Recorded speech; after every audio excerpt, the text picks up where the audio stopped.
जैसा कि कहा जाता है कि ढूंढने से तो भगवान भी मिल जाते हैं, तो चलिए आज ढूंढते हैं देवों के देव महादेव को। हमारे प्रिय महादेव कहाँ रहते हैं, या कोई नहीं जानता कि भगवान कैसे दिखते हैं। यह हमारी अवधारणा है कि भगवान का रंग रूप किसी विशेष प्रकार का है। उस परमात्मा रूपी रूप को पहचानना और उस तक पहुंचना केवल मुश्किल ही नहीं बल्कि नामुमकिन भी है। लेकिन एक रास्ता है जिसे पाकर मनुष्य भगवान तक पहुंच सकता है।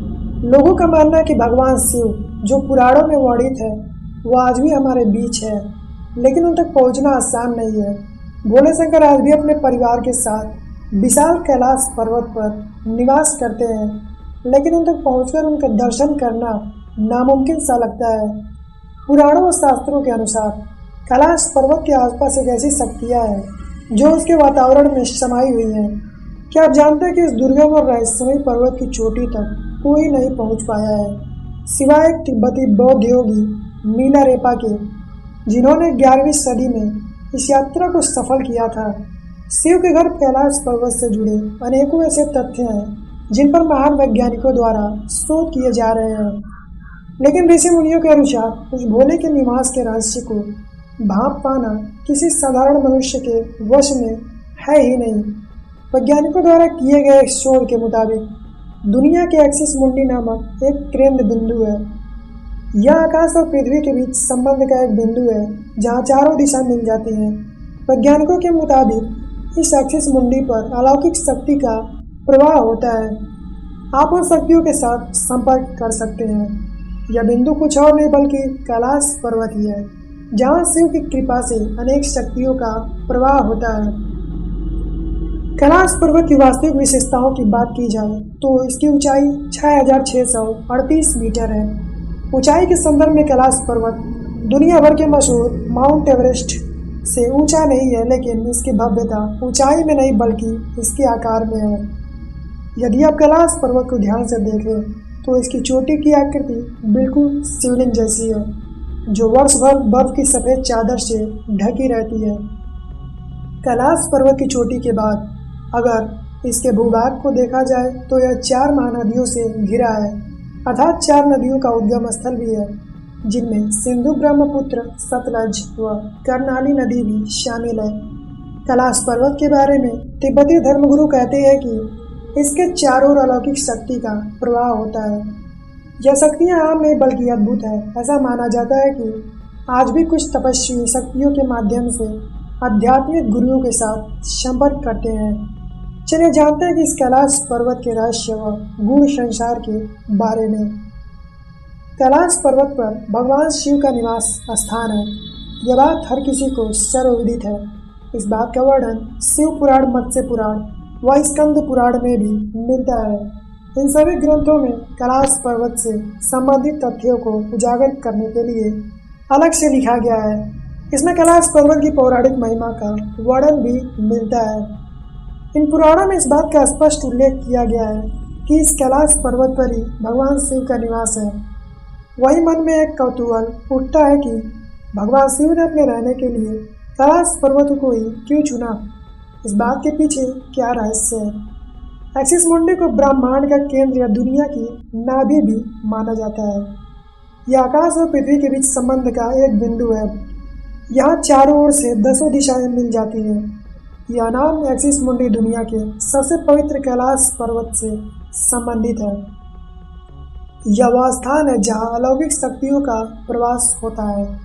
आप उन शक्तियों के साथ संपर्क भी कर सकते हैं। रशिया के वैज्ञानिकों ने उस स्थान को कैलाश पर्वत ही बताया है। इस संबंध में शांत महात्माओं का कहना है कि कैलाश पर्वत के धरती के केंद्र में स्थित होने के कारण ही संभवतः भगवान शिव ने कैलाश पर्वत को अपना निवास स्थान बनाया, ताकि वह इस स्थान को पूरी सृष्टि का संचालन कर सके। कहा जाता है कि जहाँ भगवान है वहाँ किसी मानव का पहुँचना कठिन है, इसलिए कैलाश पर्वत परम देवत्व का स्थान है जहाँ किसी व्यक्ति का पहुँच पाना संभव नहीं है। ऐसा भी कहा जाता है कि इस पर्वत की अदृश्य शक्तियाँ स्वयं नहीं चाहती हैं कि कोई मानव इस पर चढ़ सके। यह परम आश्चर्य ही है कि कैलाश पर्वत से ऊंचे माउंट एवरेस्ट पर तो लोग पहुंच चुके हैं, लेकिन इस पर्वत के रहस्य नहीं शक्तियों के द्वारा रोके जाने के कारण कोई कैलाश पर्वत पर नहीं चढ़ पाया। अनेक लोगों ने कैलाश पर्वत पर चढ़ने का अपना पूरा प्रयास किया, लेकिन वे सभी असफल रहे।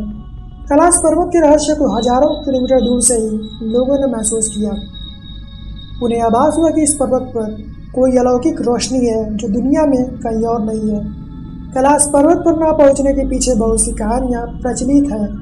शिव जी का निवास स्थान होने के कारण कोई जीवित व्यक्ति यहाँ नहीं पहुंच पाता है। मरने के बाद जिसने कभी कोई पाप न किया हो वही कैलाश फतेह कर सकता है। इन दंत कथाओं का पता लगाने के लिए 1999 में रूस ने पर्वतारोहियों की एक टीम बनाई। इस टीम में भौतिक विज्ञान, भूविज्ञान के विशेषज्ञ और इतिहासकार शामिल थे। इस टीम ने दावा किया कि कैलाश पर्वत एक विशाल मानव निर्मित पिरामिड है, जिसका निर्माण प्राचीन काल में ही किया गया था। यह पिरामिड कई छोटे छोटे पिरामिडों से घिरा हुआ है, जो कि पारलौकिक गतिविधियों का केंद्र भी है। यह गीजा के पिरामिडों से भी जुड़ा हुआ है। उन्होंने यह भी दावा किया कि वहाँ समय बहुत तेजी से गुजरता है। एक पर्वतारोही ने अपने किताब में लिखा था, इस पर्वत पर रहना असंभव है। वहाँ किसी अनजान वजह से दिशा भ्रम होता है, दिशा का ज्ञान नहीं रहता। वहाँ पर चुंबकीय कंपास भी धोखा देने लगता है। यह जगह बहुत ही ज़्यादा रेडियो एक्टिव है। कुछ समय पहले रूस के पर्वतारोही सर्गेई चियत्स्कोव ने कैलाश पर्वत पर चढ़ने की कोशिश की। वह पर्वत के नज़दीक तक पहुंच गए, लेकिन वह ऊपर चढ़ाई किए बगैर ही वापस लौट आए। जब उन्हें उनकी वजह पूछी गई तो उन्होंने कुछ चौंकाने वाली बातें बताई। उन्होंने कहा कि जब वह कैलाश पर्वत के नज़दीक पहुंचे तो अचानक उनका दिल जोर जोर से धड़कने लगा। वह उस पर्वत के ठीक सामने खड़े थे जिस पर उन्हें चढ़ाई करनी थी, लेकिन उनका शरीर एकदम से कमज़ोर पड़ गया। उनके दिमाग में यह ख्याल आने लगा कि उन्हें इस पर्वत पर नहीं चढ़ना चाहिए। यह सोचकर वह तुरंत वापस लौट आए। जैसे ही वह इस पर्वत से थोड़ा दूर हुए, उनकी स्थिति पुनः सामान्य हो गई। कैलाश पर्वत के बर्फ से ढके हुए 21,778 फुट ऊंचे शिखर और उसमें लगे मानसरोवर का यह तीर्थ है। इस प्रदेश को मानसखंड भी कहा जाता है। कैलाश पर्वत से डमरू और ओम की ध्वनि प्रतिध्वनित होती है। कैलाश पर्वत को ओम पर्वत के रूप में भी जाना जाता है। तीर्थयात्रियों का कहना है कि कैलाश पर्वत के क्षेत्र में पहुंचने पर ओम की ध्वनि सुनाई पड़ती है। इस स्थान पर एक अद्भुत शांति की अनुभूति होती है। यदि आप कैलाश पर्वत या मानसरोवर झील के क्षेत्र में जाएंगे तो आपको लगातार एक आवाज़ सुनाई देगी, जैसे कि आसपास कोई एरोप्लेन उड़ रहा है, लेकिन ध्यान से सुनने पर यह आवाज़ डमरू या ओम की ध्वनि जैसी होती है।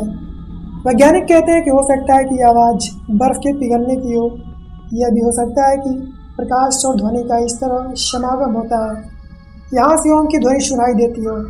वही मानसरोवर झील के पिघलने पर मृदंग की आवाज़ आती है। गर्मी के दिनों में जब मानसरोवर झील की बर्फ़ पिघलती है तो एक प्रकार की आवाज़ भी सुनाई देती है। श्रद्धालुओं का मानना है कि यह मृदंग की आवाज़ है। मान्यता यह है कि मानसरोवर झील की एक बार डुबकी लगा लेने से यमद्वार की 11 परिक्रमा लगाने वाला व्यक्ति मृत्यु के बाद रुद्रलोक पहुंच जाता है। भौगोलिक स्थिति के अनुसार कैलाश पर्वत जिस स्थान पर स्थित है वह हमारे धरती का केंद्र बिंदु है। यही वह स्थान है जहाँ पृथ्वी को संचालित करने वाली तमाम शक्तियाँ प्रवाहित होती हैं। यही वह स्थान है जहाँ से विश्व में बहने वाली सभी नदियों का उद्गम होता है। कैलाश पर्वत की चारों दिशाओं में 4 नदियों का उद्गम हुआ है। यह नदियाँ हैं ब्रह्मपुत्र, सिंधु, सतलज और करनाली। इन नदियों में ही गंगा, सरस्वती व चीन की अन्य नदियाँ भी निकलती हैं। कैलाश के चारों दिशाओं में 4 जानवरों के मुख हैं, जिनमें से इन नदियों का उद्गम होता है। इनमें पूर्व में अश्वमुख है, पश्चिम में हाथी का मुख है, उत्तर में सिंह का मुख है, दक्षिण में मोर का मुख है। यह नदियाँ अपने निर्मल जल से पूरी धरती को पवित्र कर देती हैं। यहाँ पर पश्चिम में मानसरोवर झील है, जो दुनिया की सबसे ऊंचाई पर स्थित मीठे पानी की झील है।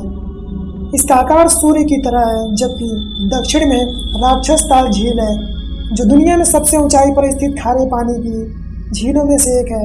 इसका आकार चंद्रमा के समान है।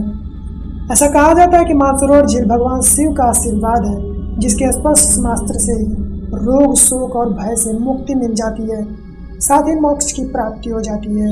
वही राक्षस ताल झील का जल मनुष्य के लिए विष के समान है।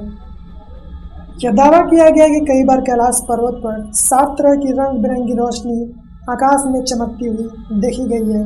नासा के वैज्ञानिकों का ऐसा मानना है कि हो सकता है कि यहाँ चुंबकीय बल के कारण ऐसा होता है। यहाँ का चुंबकीय बल आसमान से मिलकर कई बार इस तरह की चीज़ों का निर्माण करता हो। लेकिन कुछ भी हो, यह रहस्य आज भी दुनिया के सामने रहस्य ही है। कैलाश पर्वत को घन पर्वत और रजत गिरी भी कहते हैं। मान्यता है कि यह पर्वत स्वयंभू है। कैलाश पर्वत के दक्षिण भाग को नीलम, पूर्व भाग को क्रिस्टल, पश्चिम को रूबी और उत्तर को स्वर्ण रूप में माना जाता है।